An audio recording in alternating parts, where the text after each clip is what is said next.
Раньше заставляли ходить стол, потому что ты умрешь. Ребята, день 2. Закрываешь глаза сам себе. Видите? О, ни хрена себе!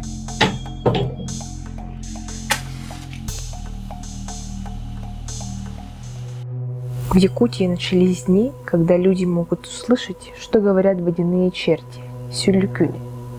Наступило время гадания танха. Самые стойкие якуты могут идти в прорубь в 50-градусный мороз и заглянуть в свое будущее прямиком оттуда. Всем привет! Меня зовут Аина. И сегодня мы поговорим о гадании. А поконкретнее о гадании в Якутии. Ни для кого не секрет, что гадание, мистика, духи, призраки – это очень интересная тема. Сегодня я вам расскажу, что такое танха. Сегодня я расскажу о всяких разных способах гадания. И сегодня мы проведем небольшой эксперимент, в котором я немножко попробую погадать. Давайте же узнаем поподробнее, что же такое гадание в Якутии. Что же такое гадание? Как говорит нам Википедия, гадание – это определение будущего или же характера с помощью нерациональных или же магических методов. В гадание можно либо верить, либо нет. Его никак нельзя проверить. И именно про гадание очень многие люди спорят или не спорят, я не знаю. Сейчас наступил новый 2021 год, месяц январь. И как раз таки январь считается магическим, астрологическим месяцем у якутов. И его называют чаще всего танха. Не сам месяц, а вот это время магическое. Танха – это месяц якутских предсказаний. И именно в это время у них открывается связь с космосом. А все почему? Потому что полное название этого периода называется танха-гиллягине, то есть подслушивание танха. По поверьям, в это время бог судьбы с именем Танха Хантоян находится ближе всего к человеческому миру. И именно поэтому это время очень точно и четко дает правильные предсказания. Ну и логично подумать, что название этого периода Танха именно идет с его имени. Многие историки и этнографы, изучающие тему гадания в Якутии, не могут прийти к определенному ответу, откуда же пришло гадание. Нет определенных истоков, где бы указывалось, что вот оно появилось. Но многие утверждают, что гадание к нам пришло именно после принятия христианства. Однако это не точный ответ. Это очень занимательный факт, потому что в христианстве гадание, они несовместимые вещи. Но почему-то к нам именно пришло гадание после принятия христианства, что очень даже странно. И еще такой интересный факт, что танха совпадает с русскими святками. И это еще одно предположение, что танха позаимствована с русских. По якутским поверьям, с 7 по 19 января из проруби выходят сюлькюни, черти из Нижнего мира. По верованиям, эти черти водятся с богом судьбы Танха, и именно поэтому все про всех знают. И именно с этим связан самый известный способ гадания – это гадание у проруби. В старину многие якуты отправлялись в прорубь, укутывались одеялом и сидели, чтобы послушать разговор этих сюлькюнов и узнать о своем будущем. При этом, если у них был крестик, они его должны были снять. Я зачитаю небольшое описание того, что происходило в это время. У проруби надо сидеть, укрывшись белой простынью. Сюлькюны ведут беседу, кто сколько собрал за год золота, денег. В этот момент черт, принюхиваясь, говорит, что пахнет человеком. Оглядывается и замечает бугорок, подходит и пинает его. Человек должен стерпеть и не издать ни звука, после чего черт отходит, и они продолжают беседу, говорят друг другу, кто сколько спрятал золота, и уходят в прорубь. Человек должен, найдя их клад, потратить эти деньги за 3 дня, не потратив на себя ни копейки. Короче говоря, он должен спустить эти деньги, или же проиграть, или же пропить. После этого он будет по жизни удачливым и счастливым. В противном случае, заныка вклад, его ждет незавидная судьба с плохим концом. Вот что пишут люди с интернета. Интересный факт, что слово «сюлькюн» трактуют по-разному. Например, в словаре Даля можно найти похожее слово так и по смыслу, как и по произношению «шиликун». И оно означает нечистый дух, злой черт или домовой.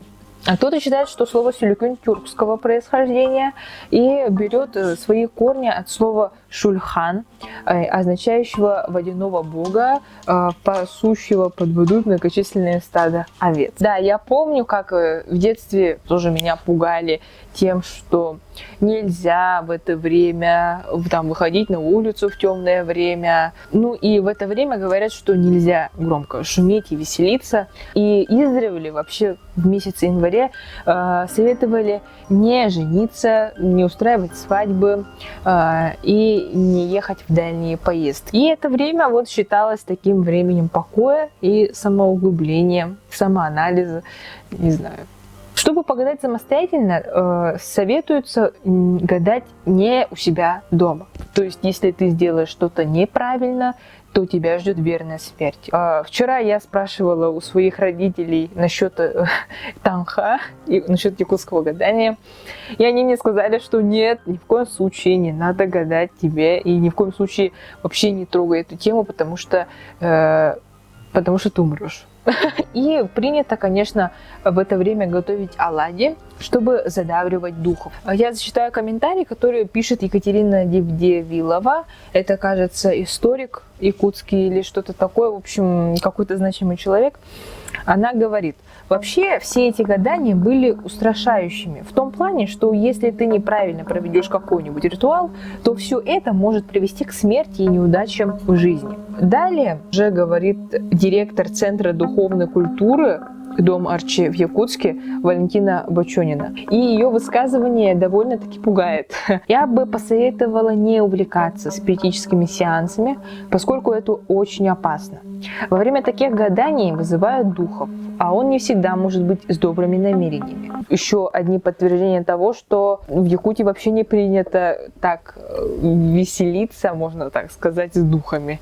Ну, как и везде, да? Однако нам это не мешает узнать способы гадания, как это происходило и на что гадали. А гадали-то чаще всего на всякую судьбу, на то, как пройдет зима, на то, встречу ли я судьбу свою, на то, какой у меня будет этот урожай. Самыми распространенными способами гадания были кидание ложки, тюрях барахыта, просеивание снега, гадание с шилом, подслушивание разговора лошадей, гадание на тарелке и так далее. Я вчера тоже спрашивала своей бабушки и родителей, а они все в один голос сказали, что раньше они слышали, что «Остол хантер этлер».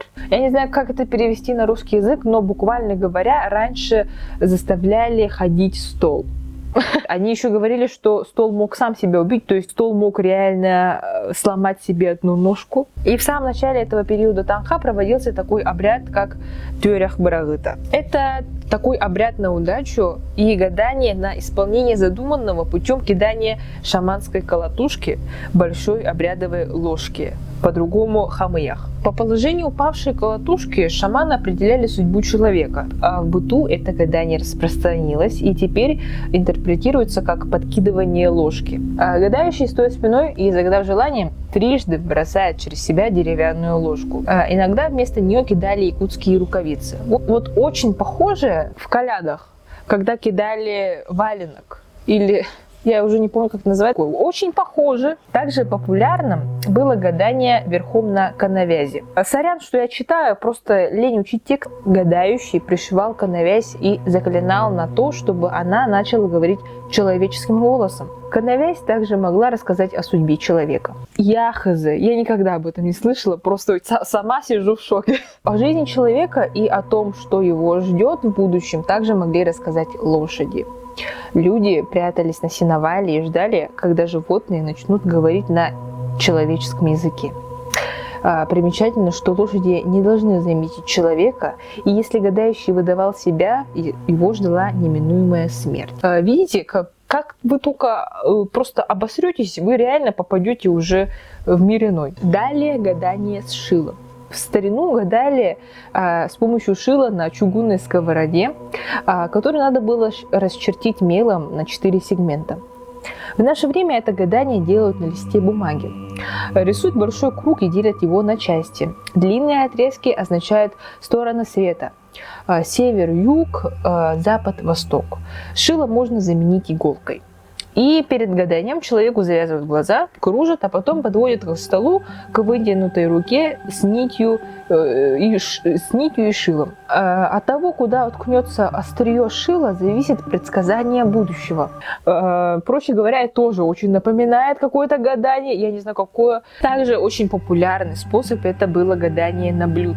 Также известно гадание на бумаге. Нам понадобится просто темная комната и ваше воображение. Возьмите бумагу, блюдце и спички. Помните и сожгите бумагу на перевернутом блюдце. Жженая бумага будет отбрасывать тень. Следите за ней, и, возможно, вы увидите разные образы людей, животных, объекты или же даже лица. В общем, как мы видим, гадание в Якутии не сильно таки отличается от гадания на Руси. Далее просеивание снега. Это гадание наиболее интересное. Вечером через сито просеивают снег вокруг коновязи. А на утро можно будет увидеть следы на тонком слое снега. Все, вроде бы я немножко ознакомила вас с якутскими гаданиями, с танха. И давайте сейчас мы перейдем к уже самому интересному. Я попробую сделать несколько гаданий, и мы посмотрим, умру я или нет. Насколько же это страшно. Но перед этим я бы хотела вас попросить, конечно же, поставить лайк и подписаться на меня, потому что я иду на жертву. Видите ли вы меня? Я специально вышла под вечер, не в свой дом, гадать. Короче, ребята, день-два. В общем, я почти приготовила даже воду на всякий пожарный, обезопасила себя сковородкой, противенью. Сейчас будем комкать бумагу и смотреть на тень. Бумажку нам сказали скомкать.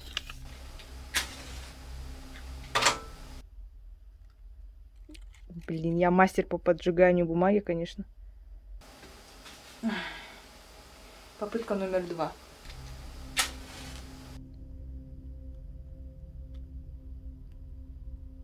Ну, ты горишь, и смотрим на тень.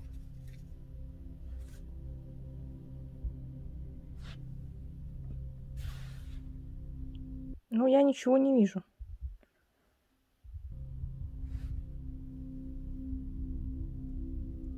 Так.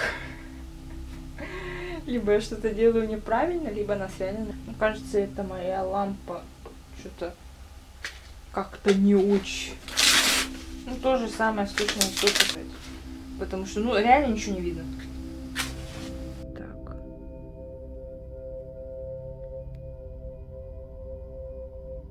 Вы что-нибудь видите? Вы что-нибудь видите?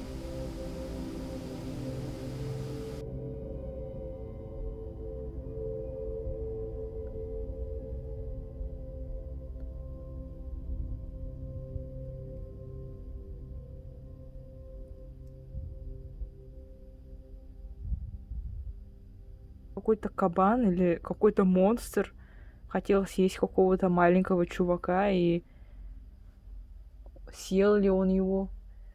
Я не знаю. В общем, вы видели, да, что это было? Первое гадание, mission complete. У меня есть какой-то запас книг, поэтому по ним я и погадаю. Страница 114, строка 17.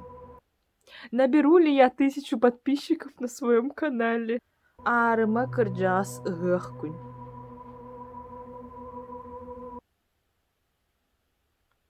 Ладно. Короче, я не нашла деревянную ложку, но сейчас я проведу гадание с шилом. Давайте же нарисуем это вместе. И сказали поделить на 4 сегмента. Типа здесь будет север, здесь юг. Интересно, а насколько длинные делать нитку? Крутишь и закрываешь глаза сам себе, чтобы погадать. Блин, а как я сейчас иголку с ниткой найду? Иголку нашла. Крутимся, крутимся. Тыкаем.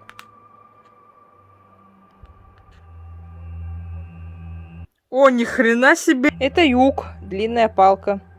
посмотрим трактовку. Так, если острие падает на длинную линию, это связывают с болезнью, с неприятностями. Юг означает путешествие, дорогу или хорошие новости. Ну, отлично. Далее у нас подбрасывание ложки. Как я уже когда-то вам, наверное, сказала или не сказала, у меня нет деревянной ложки, у меня есть только такая. Надеюсь, что это прокатит. Первое кидание тыльной стороной не ко дну. Ну, вторая попытка тоже тыльной стороной не ко дну. Совсем не... О, это уже что упало... Ну, видели, как оно упало? Если человек дважды получил ответ «да» и один «нет», то это значит, что на пути к исполнению задуманного будут препятствия. Впрочем, я не удивлена. Ладно. Сейчас это будет гадание бонусом.